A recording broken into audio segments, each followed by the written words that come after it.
Audio, Miigwech, and thank you for allowing me to crash your party.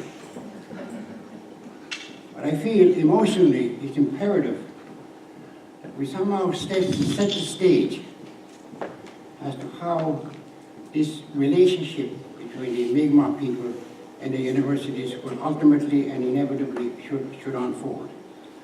So I would like to start off, and this is very emotional because it has been 3 years since the elders of Mi'kmaq got together and drafted and formulated 8 recommendations. And up to date, there hasn't been any acknowledgement, not alone a response, as to how and why these recommendations should be implemented into the institution. Indigenous people have the right to establish and control their education systems and institutions, providing education in their own languages in a manner appropriate to their culture, methods of teaching and learning.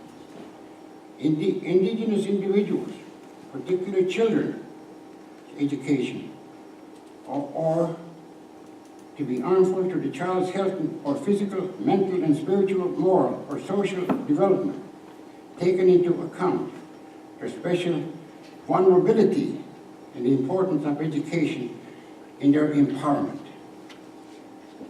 And without taking time to read the 8 recommendations as to how and why universities should adhere to these recommendations, if they are very, very serious of integrating our ways of knowing into the mainstream.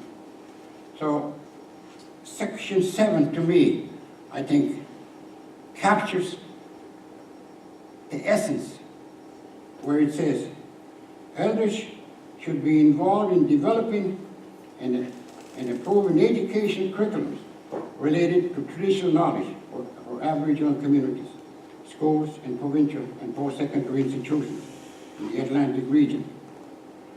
Traditional knowledge should be woven into the social studies, science, language curriculums for primary and secondary schools in the Atlantic.